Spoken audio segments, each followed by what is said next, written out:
Depending on who you ask, many people say they'd rather not go to downtown Grand Forks or Fargo because of people begging on the streets. As the valley continues to grow, you need to know what you should do if someone comes up to you asking for money. Valley News Team's Cornelius Hawker shares with us what one city is doing and what they hope to accomplish. This is a blessing to be here. I mean, it's here, but it's not half as bad as what it could be. Patricia McCoy, originally from Milwaukee, Wisconsin, says perspective comes into play when you talk about panhandling here in the valley. They should be able to know the difference between somebody that's really, really needing help than someone walking up to you that's half drunk begging.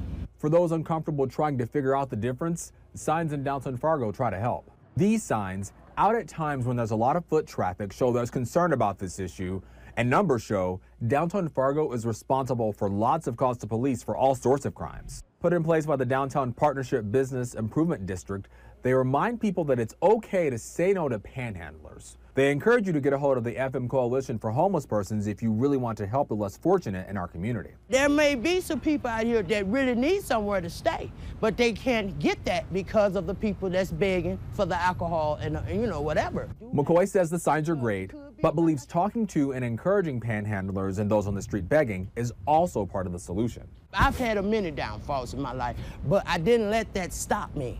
I continue to try to make the negative into a positive to get where I'm at today. And that's why I be trying to tell them. Cornelius Hawker, Valley News Live. Resources to help the homeless in North Dakota and Minnesota can be found in this story at valleynewslive.com. Coming up after weather, even though the 4th of July has come and gone, the petition to make fireworks legal in Fargo city limits for the holiday is gaining attention and possibly reconsideration. Plus, if your answer to where eat tonight is I don't know, we'll preview Moorhead's newest restaurant for you in just a few moments.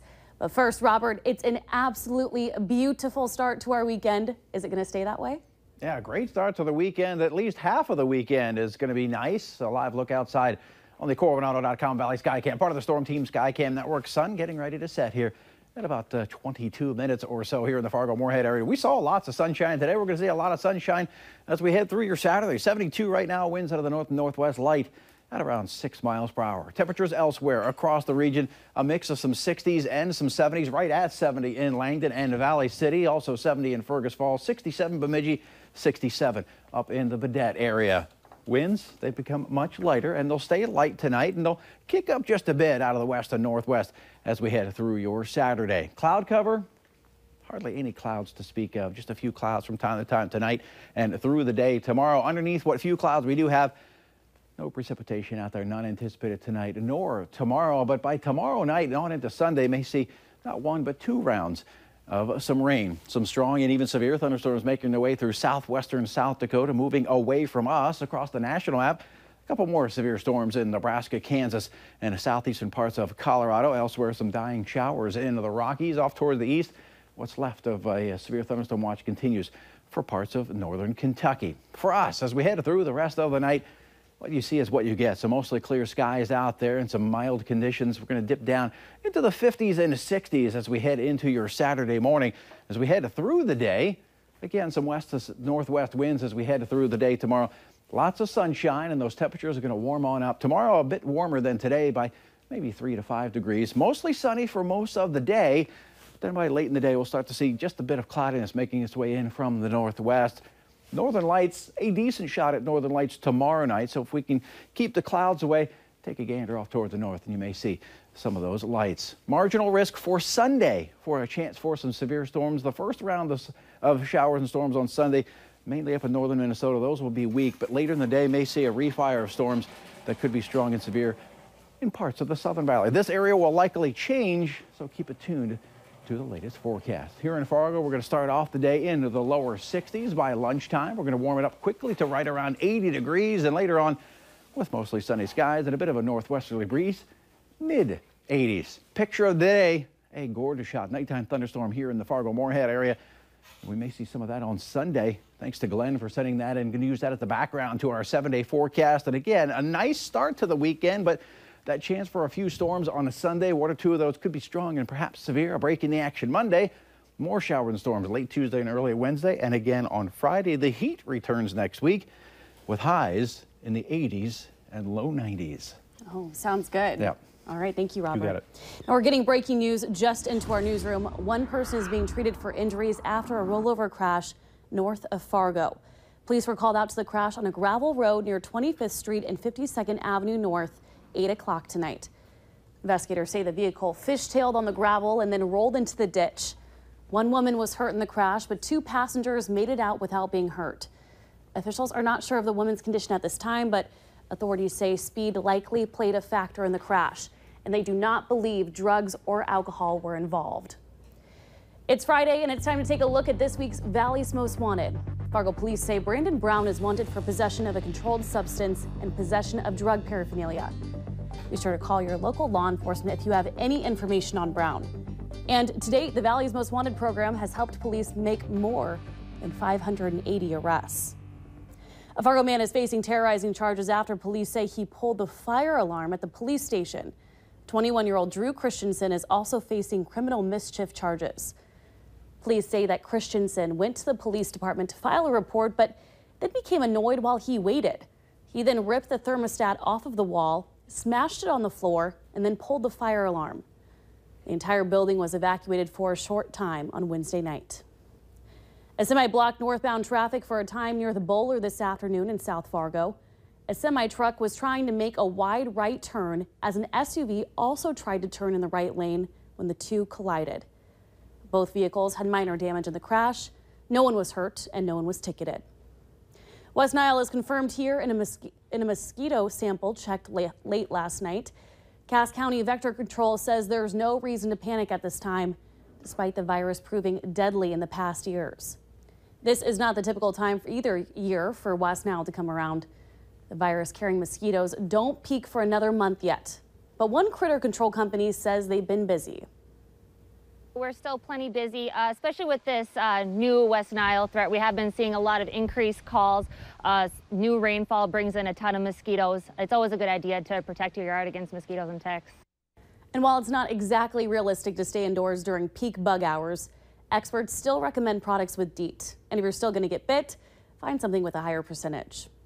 And there was spraying last night in the Fargo-Moorhead area and in the Northern Valley, and just in time because according to Vector Control, again, the mosquito count is high. Take a look at this map that Vector Control posted on its Facebook page showing the amount of mosquitoes that have been caught in traps throughout Cass County. The red and dark red areas you see on the map, especially in the FM metro area, show a high mosquito population. A Vector Control supervisor says they use this map to help coordinate future spraying and also show areas they'd like to concentrate on. There isn't any scheduled spraying at this time. Many cities have started to allow the use of personal fireworks, and now a discussion has started about changing the laws in the Fargo area that bans them. Valley News Live's Molly Casey spoke with a local fireworks retailer that hopes to be a part of that change. Just make it more family fun for people that live in Fargo. Fireworks are an essential component to any 4th of July celebration, but their possession, sale, and use is illegal in Fargo. And we get a lot of calls about people that they don't want to break the law. David Reuter of Memory Fireworks has been in the business for years and says that his customers don't understand Fargo's ban. Why are they illegal in Fargo, but they're actually legal in West Fargo and Frontier? But Fargo may not be far behind. Fargo's Police Chief Dave Todd and City Commissioner Tony Gehrig have spoken out about changing the law, with Gehrig telling Valley News Live, "We need a law that we can enforce and that makes sense. The current law makes for selective enforcement. We need to look at what changes can we make to make it work or end and change it." And Reuter says the discussion is a move in the right direction. And it's nice to know we have support from people in their positions within the community.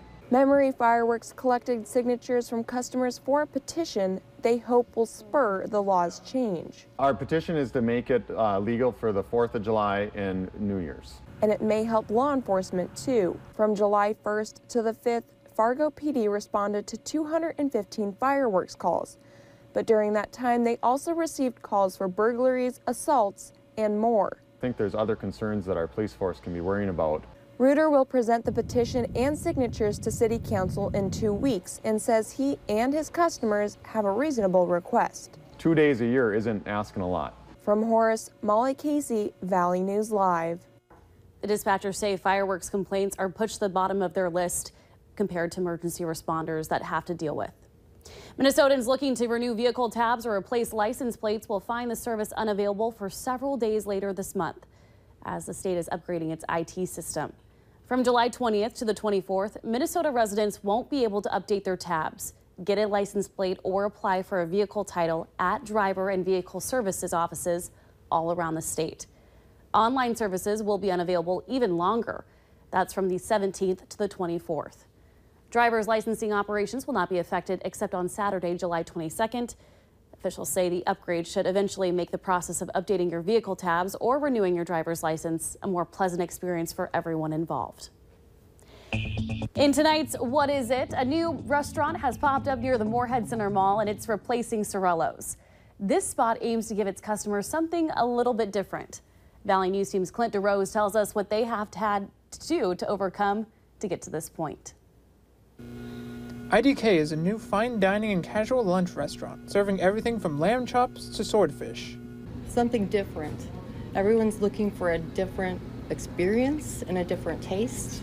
Those unique dishes and extra flair are what restaurant owner David Hoffman hopes will keep people eating out on the Minnesota side of the border instead of taking their business to Fargo.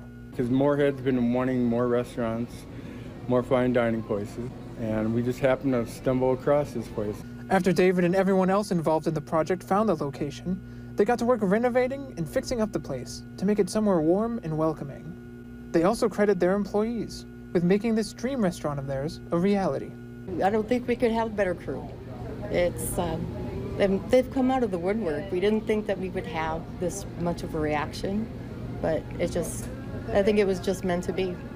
Some good workers and unique palettes that they hope will put them a cut above the rest. In Moorhead, Clint DeRose, Valley News Live. If you want a list of IDK's hours, head to this story at valleynewslive.com. President Trump